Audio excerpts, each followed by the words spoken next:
3 years ago, we articulated the vision of completing the work or reaching out to the entire state in 2024. Yes, we will reach all the villages in our state, we have about 13,000 villages in the state. We'll be reaching all of them in 2024-25. But to convert all the farmers will take time. So we have kept ourselves a vision of 2031 to complete this transformation. And I think we'll be able to achieve that. So first of all, why did we get into this is Andhra Pradesh, south of India. You can have a long coastline, and we also have a arid area, semi-arid area in the southern part of the state. So we have a large part of the state which is prone to cyclones and floods, and again a portion which is prone to droughts. We are a state of population of 54 million. We have around 6 million farmers and around 2 million farm workers. The farm workers are landless farm workers, so they are the most vulnerable ones. So why did we get into natural farming?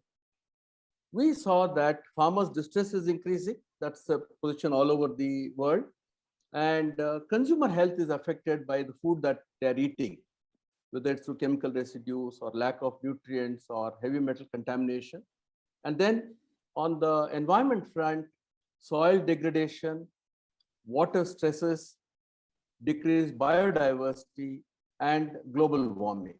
So these are multiple emergencies which are going to further exacerbate on account of the climate emergency. And you all know that farmers are the victims of climate change. At the same time, the method of agriculture that we are following is also the biggest cause of climate change. So it's very ironical position that on account of our method of cultivation, whether it's deforestation, ploughing, excess grazing, etc., we've been losing soil at a very unsustainable pace. And this is really, it's really an emergency. There's a soil emergency, I would say. And then over the last 50, 60 years, thanks to the synthetic chemicals and fertilizers and pesticides, herbicides, weedicides, we have destroyed the biodiversity below the ground, above the ground. And so that's how we ourselves have been harming ourselves. So it's a vicious cycle. So then the question was, is there a solution? I think the solution is Mother Nature. Farming in nature is really the solution. We didn't want a symptomatic treatment.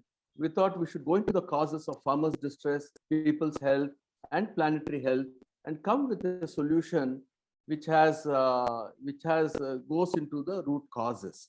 So that is why Andhra Pradesh decided in 2015-16 that we should take up farming in harmony with nature as a permanent solution. It was a governmental initiative, as Leonard already mentioned. So first I'll present the results, where we are, the program at a glance. So we started the program in the year 2016 with about 40,000 farmers. I must also say this scaling up actually rests on a 20-year program of women empowerment. So the social capital that was created for helping women to come out of poverty has actually been the platform for scaling up this program. So it's not just a 5-year program. The history of the program is around 2000, when government decided that for poverty eradication, rural women empowerment is the key. And so it's the same institutions of women which have helped us to scale up this program.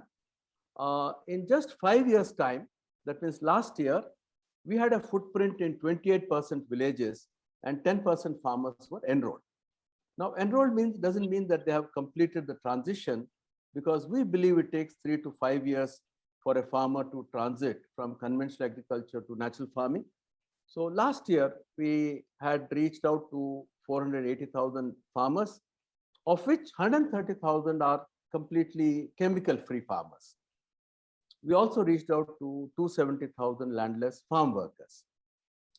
This program is funded by the government, and in 2000, 20, we also got a soft loan from KfW Bank. So there is a $250 million commitment of the government in the program up to 2024. And of course, we'll be raising more money to reach out to all the 8 million farmers and farm workers. And I must really thank Azim Premji Philanthropy. Right in the beginning, when no results were visible, they recognized the potential of the program. And that's why I'm so happy that Zulfi is here. So the partnerships out to the program, government, international institutions, philanthropy is again one important reason why this program has been scaling up, even though governments have changed. There's been a change in government in Andhra Pradesh, but the program is continuing. So it's been acquired a bipartisan kind of a approach. I also want to say that 86% farmers in Andhra Pradesh are small and marginal farmers with a per capita holding of 1 hectare. So this itself has its own, consequences for mobilization and organization. So this scaling up has happened. What about the results? What kind of results have we had? So I'll just take you through different results. First, coming to the economic impacts, a lot of people feel that the yields go down. I would like to say that our experience shows that the yields are intact. In many cases, the yields are going up. There is, of course, initial 1 or 2 years where the yields may come down a little bit, but the cost reduction is so significant that from year 1 itself, the farmers feel that they are not financially challenged. So that is the strength of the program, that right from year 1, farmers begin to see a relief in their own cases. And these are independent estimates. This is the 3rd year of such independent assessment. So we have a huge data on economic impacts. So yields are going up or not going down. Costs come down very significantly. And the net incomes, you can see, range anywhere from 60% to 700% for the finger millet. It's an outlier, but broadly you can see the net income goes up very significantly. This is the latest year, Kharif 2020, and this is for the winter crop. Similar results, net incomes increase from ranging from 14% to 129%. And this is an outlier from the tribal areas where the average yields have doubled and average net incomes have doubled. Cost of cultivation has decreased by 40–50%. So from the economic impacts, farmers are much better off in this transition. Then this is another very important finding. We find that farmers are saving water, and these are 4 major crops because there is an acute water emergency. So natural farming enables farmers to save water for paddy, rice, groundnut, cotton, chili. These are 4 major crops, and they're also the water guzzling crop. Paddy is a water guzzling crop. So the savings range from almost 50% is the water saving. This is an internal study, but now we are commissioning an external study. This is a household food and nutrition security initiative for our landless poor. They are the most vulnerable communities. So they're also organized into self-help groups. So it's easy for us to take the intervention to them. And biodiversity improvement is remarkable. And in a very short period of time, we're able to see the biodiversity enhancement and increase in resilience. So crops are more resilient to floods and to droughts. This is the rice crop, paddy rice. And you can see neighboring fields. The natural farming field is intact, but the conventional paddy field is completely damaged. This is the cotton crop. Very little damage for the natural farming cotton field, but conventional field is damaged very extensively. So you have resilience as a very great strength for farmers, and most of whom are small and marginal farmers. So even losing one crop can mean a financial disaster. Now I'll just come to how scaling up has happened in Andhra Pradesh, and also Leonard's question of why the central government has not highlighted this. I think we have a lot of contradictions. It's still taking us time. to convince people within the state, outside the state, and more important, farmers' mindset. Over 50, 60 years, we have told them that without chemicals, you can't grow the crops. So there's the mindset of scientists to be changed, mindset of administrators, and there are also vested interests around chemicals. So we are, working against a huge set of vested interests. And so therefore, Andhra Pradesh is actually an outlier in terms of taking it to scale. So the most important has been the government support and advocacy. Government provides resources, and government has stepped into this because government of Andhra Pradesh believes that this is in the interest of farmers' livelihoods. And post-COVID, government also believes that this is in interest of consumers in terms of nutrition, better nutrition for the consumers. The second major factor is the knowledge, which is both traditional but also friendly, nature friendly, and we are supporting this with modern research. So we have scientists, Dr. Ravi Prabhu, Walter Rena, who will be talking about the role of research in taking this agenda forward. So, and we are benefited by continuous innovations. And there is something unique about the Indian natural farming, which I'll explain in the next slide. And as I mentioned, the role of women, a very democratic extension system, farmer to farmer extension system, and a long-term hand-holding support and collaborations. So these six broadly summarize governance, knowledge, democratic processes, social capital, and partnerships. Now, in terms of principles of natural farming, these are broadly, the same all over the world. Soil has to be covered with a living root, 365 days of the year, diverse crops, soil should not be disturbed. We have to integrate animals into farming, increase the crop residues, use indigenous seeds. But what sets apart Indian agriculture, natural farming, is the role of biostimulants. These are not fertilizers, these are not biofertilizers, these are catalysts or biostimulants. So I'll go into a little more detail on that.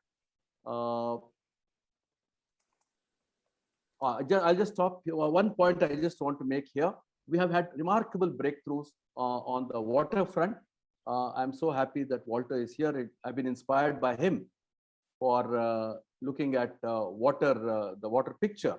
And we have a breakthrough in terms of how we can harness water vapor for crops. So which I'll leave it to Walter to explain. But this is a great solution for entire Asia and Africa, where we have semi-arid areas. This is the role of biostimulants.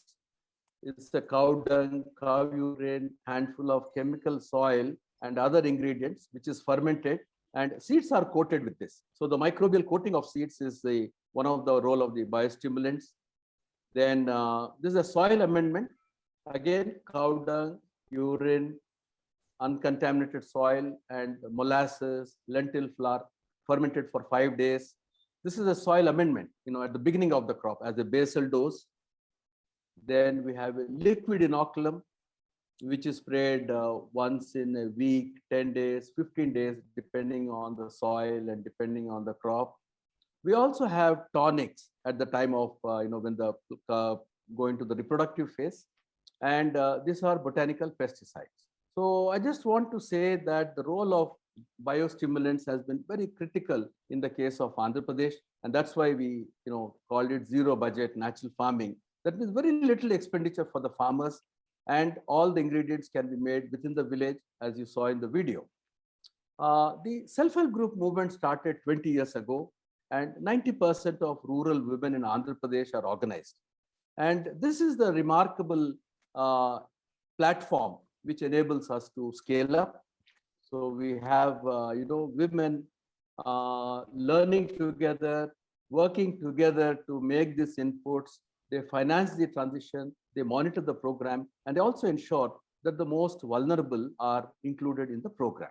So without these women self-help groups, their federations, we would not have been able to achieve this kind of scaling up. I just want to mention that this is the most important foundation for scaling up. The second one is farmer to farmer extension system. We have close to 6,000 champion farmers. It takes us about 2 to 3 years to create a champion farmer. We have around 6,000 such champion farmers. So that is our major strength. ICT and digital methods we use. And this is also important that we know that it takes about 8 to 10 years to change a whole village. So to change one farmer, we decided we must change the entire village. Otherwise, it doesn't work. So there's a farmer journey, 3 to 5 years, and a village journey. So we need to invest in a 8-year kind of seeding a program in a village. After that, the community institutions will take it over.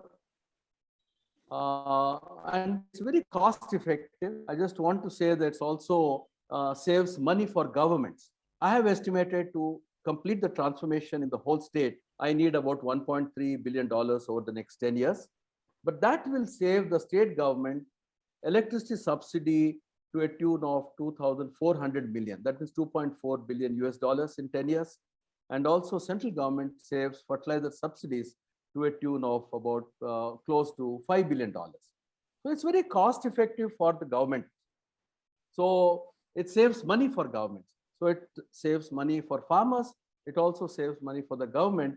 And the biggest dividend comes from the health and for the ecosystem services. So it's a win-win-win. So we have partnerships for around science, and we have partnerships for taking the program forward. I'm happy to say that about 10 states in India are in active discussions with us to take the program forward. We also have partnerships with African countries, Government of Rwanda, Government of Kenya, and then in South America, Government of Mexico has come forward. So we are now, we have started online training program for farmers in Africa because of COVID, otherwise they would have come here. I just want to stop here because I've run out of time. But I just want to say that this is possible in any country. You have to invest in governance, social capital, and the various principles of natural farming, which are not very difficult. So it's a win-win-win. It can be done. And our dream is that in the next 15 years, we should take it to every state and every farmer in India. That's my dream. And I look forward to all of you to help us achieve this dream together. Thank you very much. I'll conclude here.